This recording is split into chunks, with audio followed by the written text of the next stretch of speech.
A conversation needs to be had, so let's go ahead and have it, right? Coming into this game, I expected to see struggles from Jarrett Stidham. Obvious reasons, right? He's the backup quarterback. I was wondering if this coaching staff would have him ready. Then we expect inclement weather, and that's exactly what we get, turning what could have been a great game into a very, very mediocre one, in my opinion, right? The New England Patriots are headed to the Super Bowl because of it.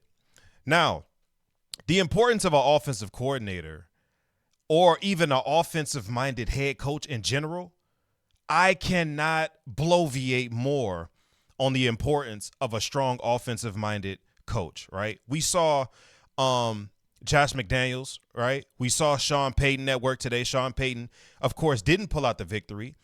But in the first half of this game, it looks like he had Jarrett Stidham ready to roll. The dot in the back of the end zone, the play action call, when it was an obvious run situation, that's thinking on your feet. That's thinking on your toes. I love to see it, right?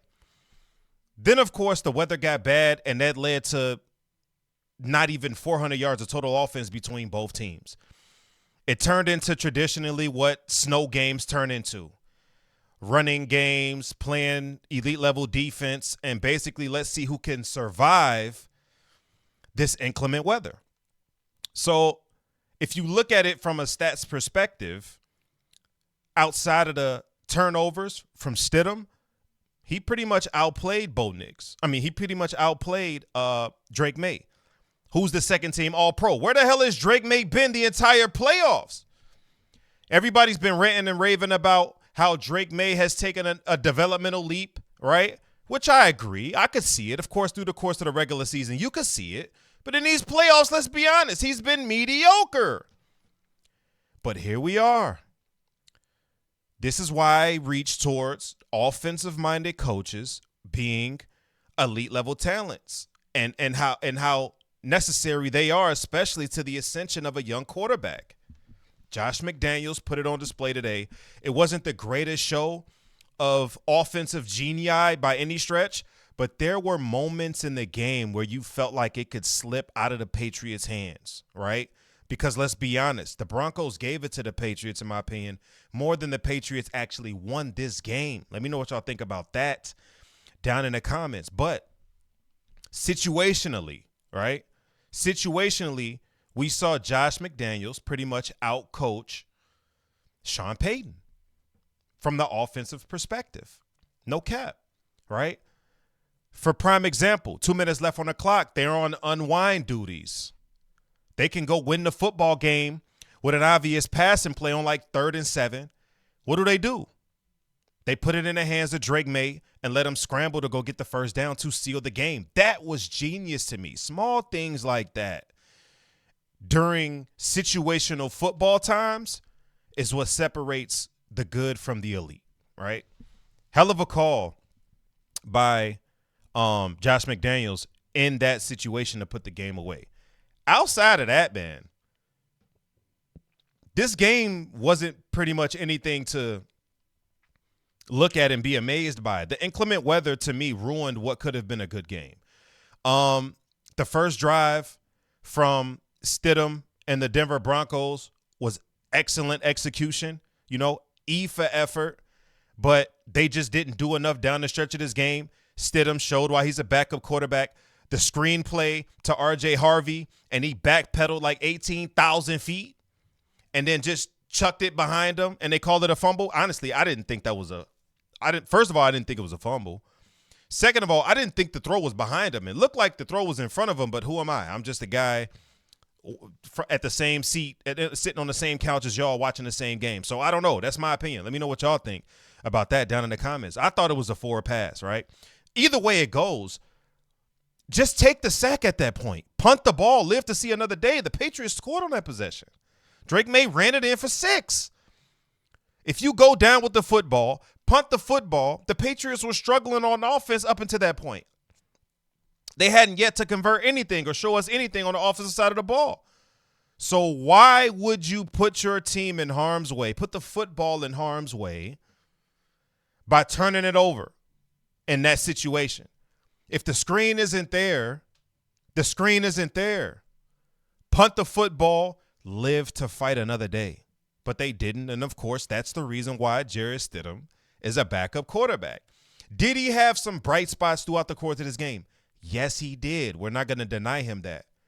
But also, he showed us why he's not a starting quarterback, one of the 32 starting quarterbacks in this league. Gonzalez played great defense down the stretch in this ball game. In the second half, the Denver Broncos were not able to do anything through the air, on the ground. The Patriots locked in, and I think that, fell into that element of the weather as well.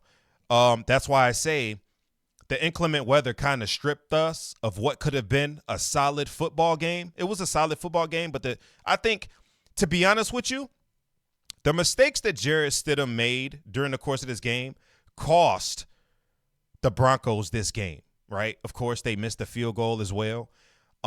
They went for it on fourth down in New England's territory. Didn't really like that call. I respect the aggression, right? I respect the aggression.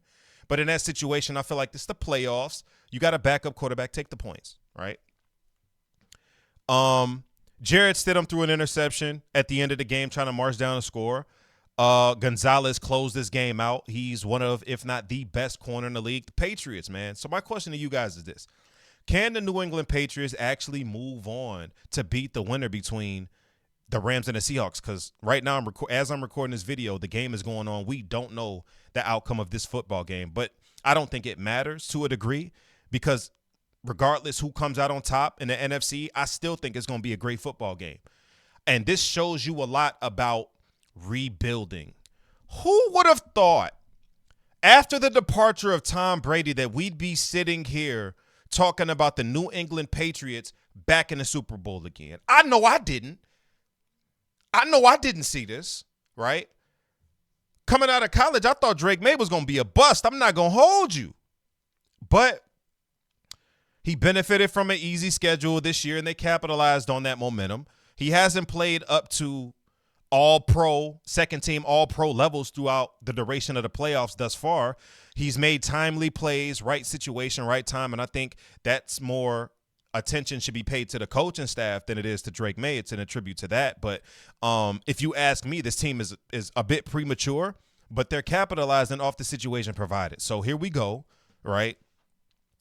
In a football game where the winner goes to the Super Bowl, Drake May didn't play the best game of his career by any margin, but he did make some great plays down the stretch in his football game to ice the football game. And I think that's more due to the coaching than it is to him. But who cares how you slice the pie? The New England Patriots are back in the Super Bowl, right?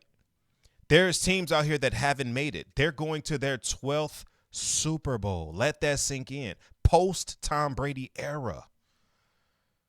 Post-Tom Brady era. To me, in its own right, just that by itself is amazing and incredible, right? Shout out to the New England Patriots. 12 Super Bowl, man. I feel like they were just there maybe 6 or 7 years ago, right? I don't know. Maybe I'm tweaking. Maybe it's been longer, but I feel like we just seen the New England Patriots. And here we go. The difference between a rebuild and a retool. Tom Brady leaves. They fall flat on their face. They hire Mike Vrabel, right? They get the quarterback that they think is their guy. They get an offensive, a couple good offensive pieces. Rotational pieces. They develop that defense. And here we are. Bada bing, bada boom. Y'all let me know down in the comments who y'all think is going to win the Super Bowl. Who cares who makes it between the Rams and the Seahawks? I think the Rams should pull it out, and Matthew Stafford might go to his second Super Bowl. But who knows what I know. Let me know down in the comments what y'all thought about this game and how the execution was, especially down the second half where we got little to no offense at all. Y'all let me know down in the comments. I appreciate you guys for tuning in. If you enjoyed the video, don't forget to hit that sub button. Also, drop a like on the content. And while you at it, check out these two videos you see on the screen. OG out.